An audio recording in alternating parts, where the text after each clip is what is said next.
This augmentation is already changing human cognition in measurable ways. Before smartphones, we remembered phone numbers, addresses, directions. We had to, there was no alternative. Now we offload this information to our devices.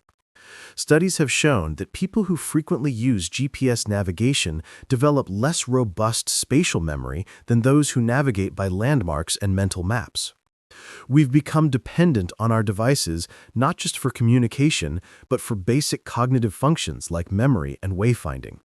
Some researchers call this cognitive offloading, the tendency to use external tools to reduce the cognitive demands of tasks. Is this good or bad? The question itself may be too simple. Humans have always used external tools to augment cognition. Writing itself is a form of cognitive offloading, allowing us to record thoughts externally rather than memorizing everything. Books extended this capability massively. Smartphones and search engines are simply the latest iteration of an ancient human tendency, using tools to overcome our cognitive limitations. The difference is the speed and seamlessness with which we can now access external information. The boundary between what we know and what we can instantly look up has become so blurred as to be nearly meaningless. This blurring accelerates as input methods become faster and more effortless. Voice interfaces like Siri and Alexa allow us to ask questions and receive answers without even picking up a device. We can be cooking dinner, driving a car, or lying in bed and simply speak our query into the air. The friction of input, finding the device, unlocking it, typing the question, has been reduced to nearly nothing. When accessing information becomes this easy, it changes how we think about knowledge itself. Why memorize facts when you can ask your device instantly? Why develop expertise when you can query an AI assistant? The rise of artificial intelligence in input systems represents another fundamental shift. Early input devices were passive translators, converting human actions into machine commands according to fixed rules. Press this key, this letter appears. Move the mouse, the cursor moves. The relationship was deterministic and predictable.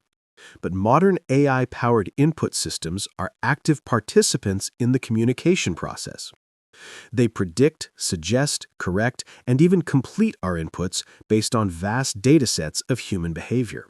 When you type on a smartphone, the autocorrect isn't just checking against a dictionary. It's using machine learning models trained on billions of text messages to predict what you probably meant to type. When you speak to a voice assistant, it's not just recognizing words, it's interpreting intent, considering context, and sometimes inferring what you meant rather than what you actually said. When you use AI writing assistants, they don't just check your grammar. They can complete your sentences, rephrase your thoughts, even generate entire paragraphs based on a brief prompt.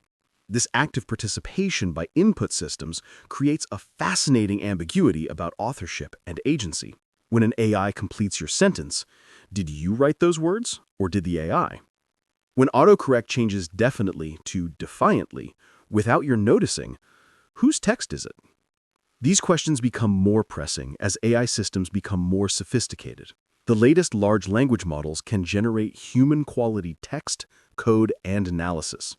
They can engage in extended conversations, maintaining context and coherence across thousands of words. They can write in different styles, adapt to different audiences, even mimic specific authors. In this environment, input devices are evolving from passive tools to active collaborators. You start a sentence, and the AI suggests 3 ways to complete it. You describe what you want to create, and the AI generates it, perhaps with you making adjustments. You ask a question, and the AI not only answers but asks clarifying questions to better understand your needs. The line between user input and system output becomes increasingly negotiable, a collaborative dance between human intention and machine capability. This collaboration extends to creative work in surprising ways. Digital artists, using tablets with pressure-sensitive styluses, have already experienced a hybrid form of creation, where the tool responds to the subtlest variations in pressure and angle, almost anticipating the artist's intentions. But newer AI-assisted creative tools go further. You can sketch rough shapes, and the AI refines them into polished illustrations. You can hum a melody, and the AI generates a full musical arrangement. You can describe a scene, and the AI generates a photorealistic image. The input becomes a seed, a suggestion, and the AI grows it into something fuller, more complete. Some creators embrace this as liberation, freeing them from tedious technical execution to focus on high-level creative decisions. Others see it as a threat, devaluing human skill and potentially displacing professional creators. Both perspectives have merit. The history of technology is filled with tools that automated previously human tasks: power looms, printing presses, calculators, spell checkers. Each time, some capabilities became less valued, while new capabilities became more important. The weaver's hand skill mattered less. The designer's vision mattered more. The calculator made arithmetic less important. Mathematical reasoning became more valuable. AI-assisted input tools will likely follow a similar pattern, shifting which human capabilities matter most. But there's a crucial difference with AI-assisted input. The systems are often opaque. When you used a typewriter, you understood exactly how it worked.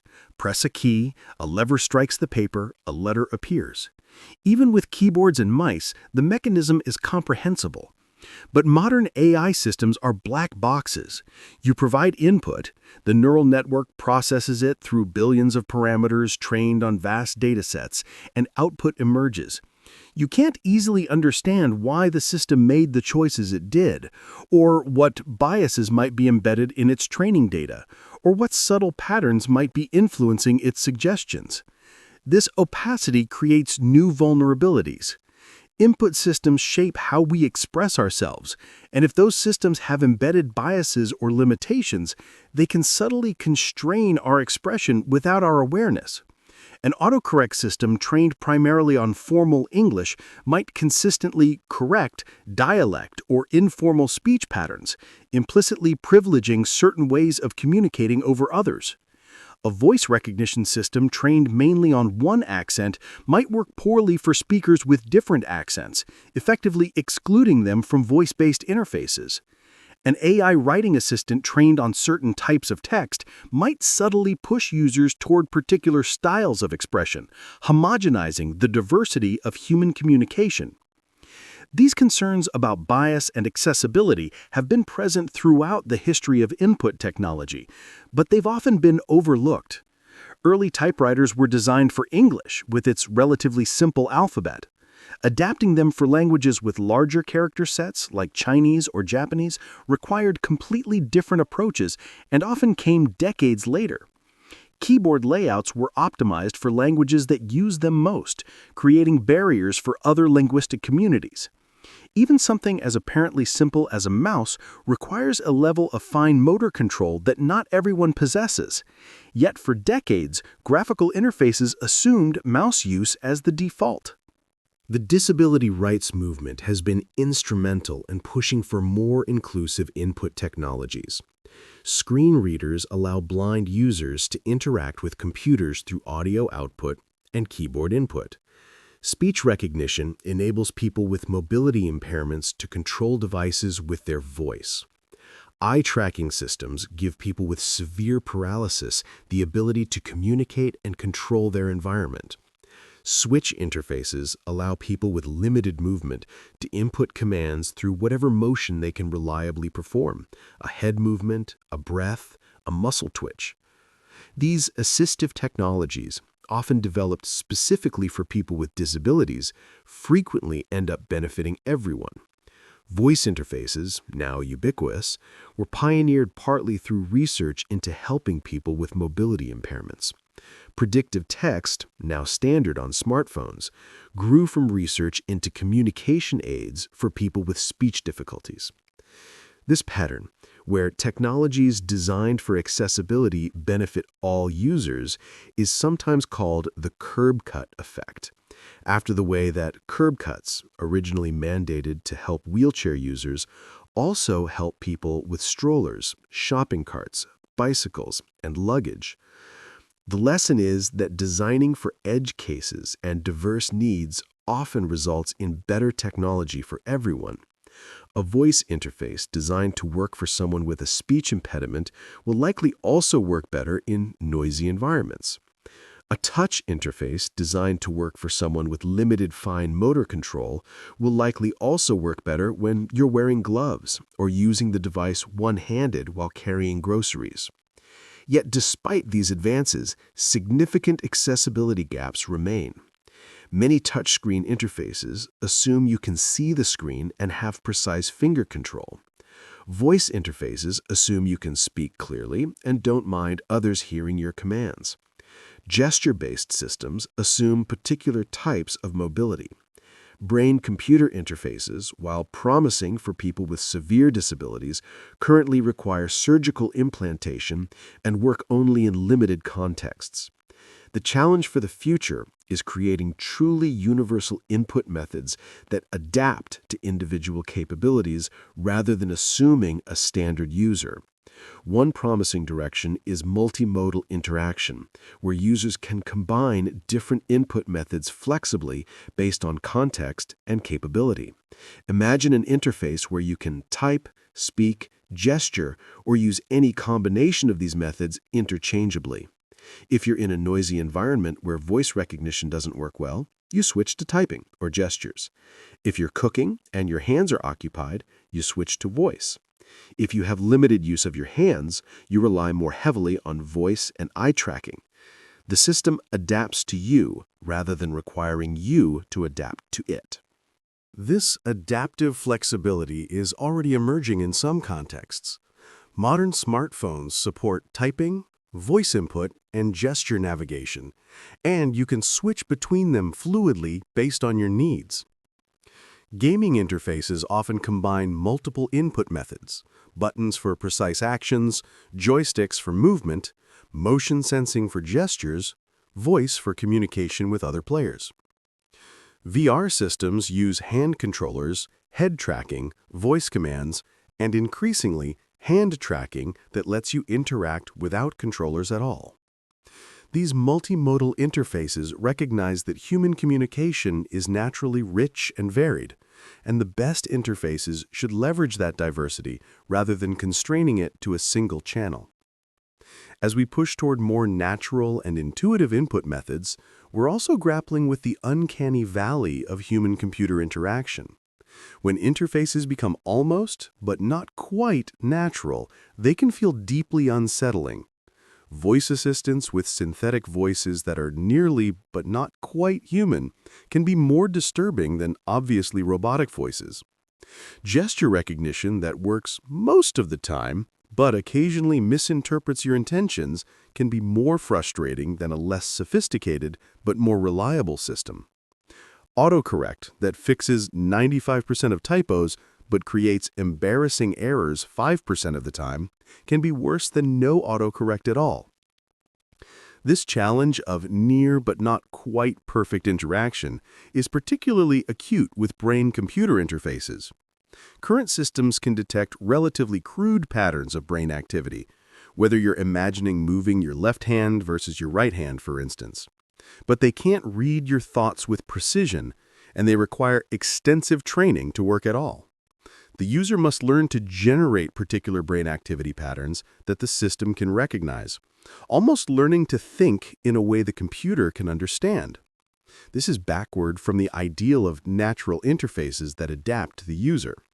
It's more like the early days of voice recognition, where you had to speak like a robot for the system to understand you. Yet, researchers are making steady progress. Modern brain-computer interfaces can allow paralyzed individuals to control robotic arms, type messages by thinking about letters, even play video games using only their thoughts.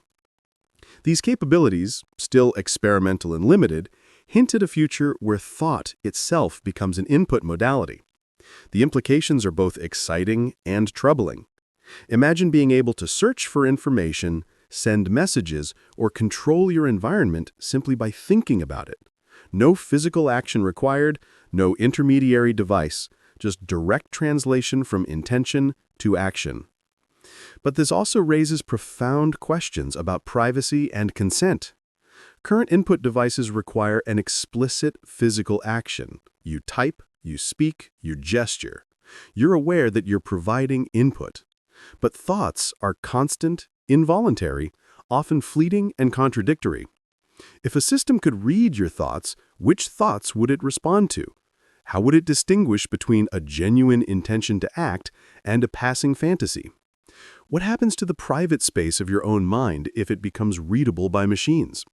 These aren't hypothetical concerns. They're questions that researchers and ethicists are grappling with right now as brain-computer interfaces advance from laboratories to early commercial applications.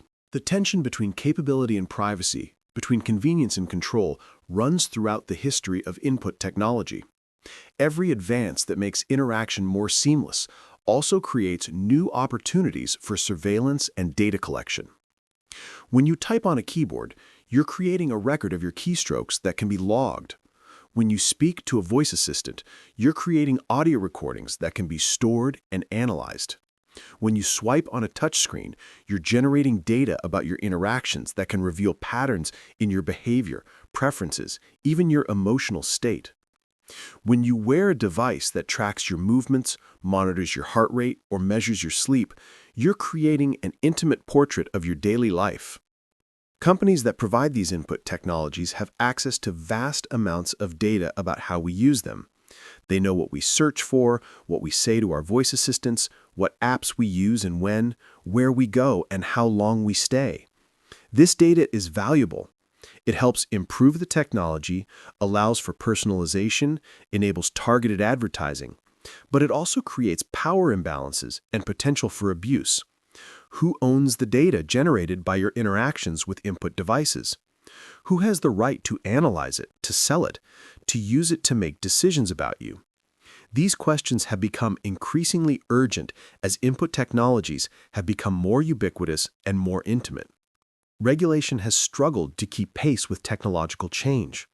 Laws protecting privacy and data rights were written for an era of paper records and discrete transactions, not for a world where every interaction with technology generates data, where that data is instantly transmitted and stored indefinitely, where powerful algorithms can find patterns and make inferences that humans never could. The European Union's General Data Protection Regulation, implemented in 2018, was an attempt to update privacy law for the digital age, establishing principles like data minimization, purpose limitation, and the right to explanation for automated decisions. But even these relatively progressive regulations struggle with the realities of modern input technologies, where the line between necessary data collection and invasive surveillance is often blurred. The challenge is compounded by the global nature of digital technology. Your input device might be manufactured in China, running software developed in the United States, storing data on servers in Ireland, all while you're using it in Brazil. Which country's laws apply? Who has jurisdiction? Who enforces privacy protections? These jurisdictional questions, combined with the technical complexity of modern input systems, create significant gaps in accountability and oversight. Meanwhile, the technology continues to advance rapidly. Haptic feedback systems are making touchscreens more expressive, providing tactile sensations that mimic the feeling of pressing physical buttons or manipulating textured objects. You can feel a virtual switch click, sense the resistance of a virtual dial as you turn it, even experience different textures as you swipe across a flat glass surface. These haptic interfaces add a dimension of physicality to virtual interactions, making them feel more real, more tangible, more satisfying. Force-sensing interfaces go further, detecting not just where you touch, but how hard you press. This pressure sensitivity adds another layer of input, allowing for more nuanced control. Press lightly for one action, firmly for another. The trackpads on modern laptops use this technology. What appears to be a clicking button is actually a solid surface with force sensors and haptic actuators that simulate the feeling of clicking. The illusion is so convincing that most users don't realize they're not pressing an actual button. Foldable screens are creating new form factors that blur the boundaries between phones and tablets, between input devices and display surfaces.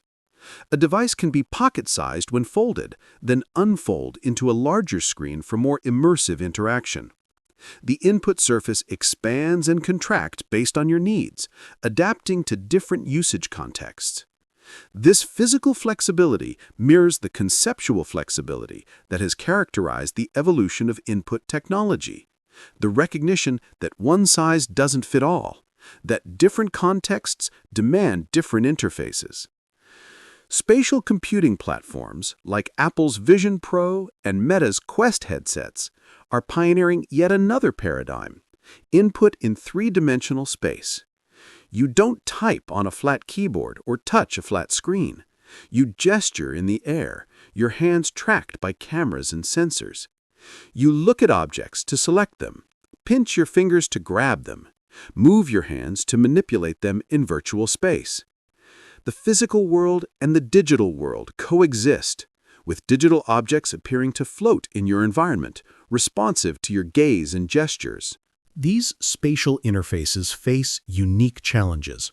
In the physical world, you get tactile feedback when you interact with objects. You feel resistance, texture, weight. In virtual space, there's nothing to feel. You're grasping air, and your brain expects to feel something but doesn't.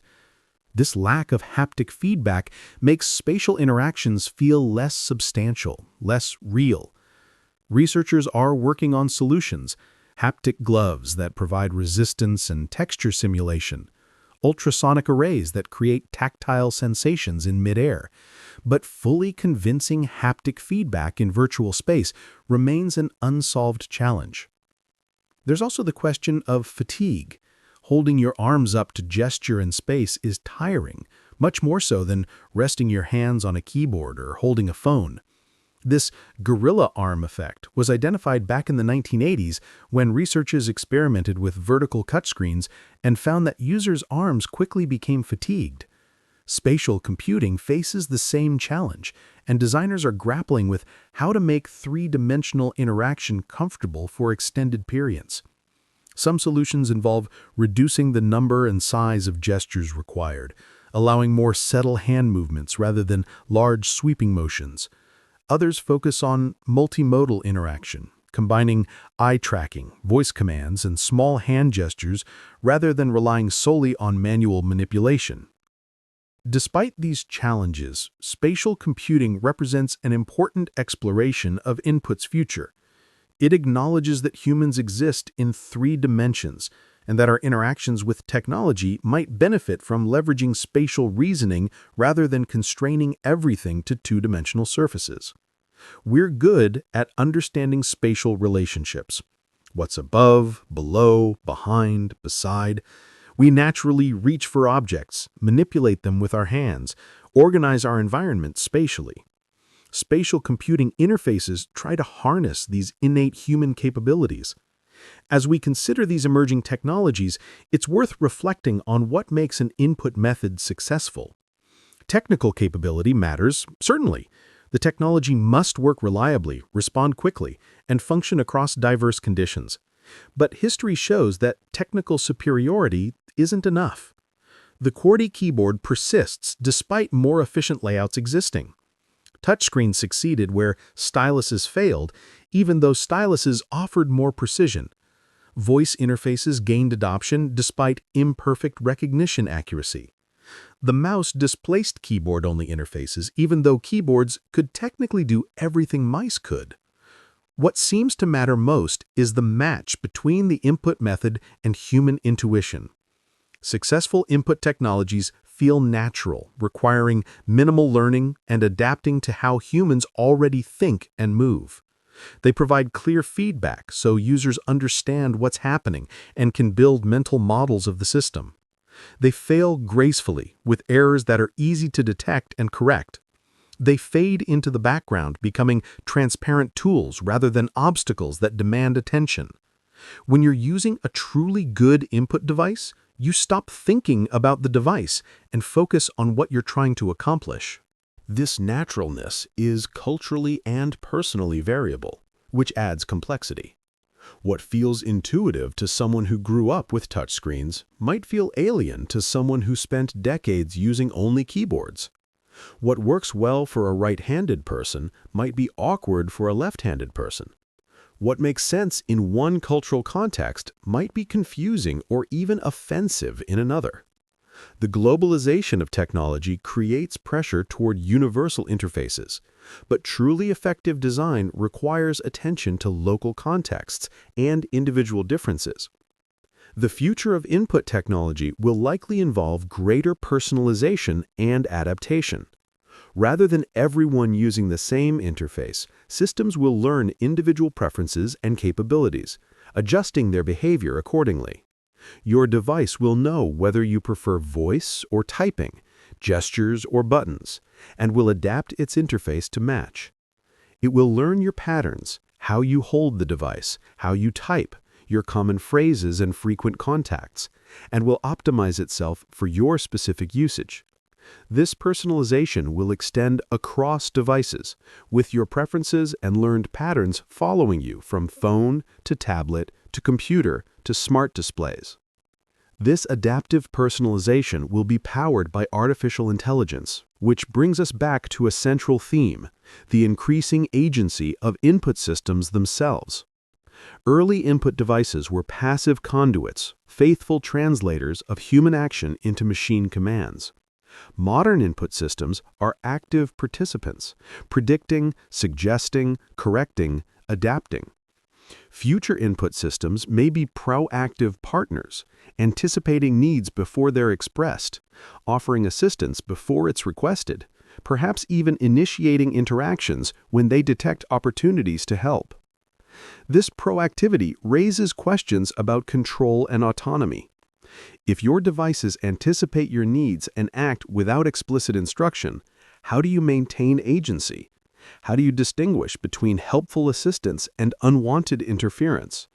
How do you ensure that the system's goals align with yours? These questions are already emerging with current technology: notifications that interrupt you, autoplay videos that start without permission, smart assistants that activate unexpectedly. As input systems become more sophisticated and proactive, managing this balance between assistance and autonomy will become increasingly important. The story of input technology, from typewriters to touchscreens and beyond, is ultimately a story about the evolving relationship between humans and our tools. We've moved from tools that we clearly operated to tools that we collaborated with, and we're moving toward tools that operate with increasing independence. This evolution reflects changing conceptions of what technology is and what it can be.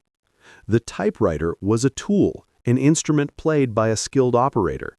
The touchscreen is an interface, a membrane between user and information. The AI assistant is approaching something like a partner, an entity with its own capabilities that complement and augment our own. Each stage in this evolution has changed not just how we interact with machines, but how we think about ourselves. Are we tool users, fundamentally separate from our technologies? Are we cyborgs, hybrid creatures whose capabilities are inextricably linked with our devices? Are we something else entirely, beings whose cognition is distributed across biological brains and computational systems, whose memories are partly stored in silicon, whose communication is mediated by algorithms? These aren't just philosophical questions. They have practical implications for how we design technology, how we regulate it, how we teach people to use it, how we think about human capability and human identity. The journey continues, accelerating. New input modalities emerge every few years now, each promising more natural, more powerful, more seamless interaction. Some will succeed, finding their niche in the ecology of input devices. Others will fail, becoming footnotes in the history of technology. But the overall trajectory seems clear, toward greater intimacy, greater intelligence, greater integration of human and machine capabilities. The boundary between user and interface, between thought and action, between human and tool continues to blur. Standing at this moment, we can see both backward and forward. Backward to the mechanical precision of Scholz's typewriter, to Engelbart's wooden mouse, to Jobs's first iPhone. Forward to brain-computer interfaces, to AI systems that understand context and intention, to mixed reality environments where physical and digital seamlessly blend. The past century of input technology has been extraordinary. The next century promises to be even more transformative. And through it all, the fundamental human desire remains unchanged: to express ourselves, to control our environment, to connect with others, to extend our capabilities beyond the limitations of our bodies and minds. The tools change, but the impulse endures, writing the next chapters of the human story one input at a time.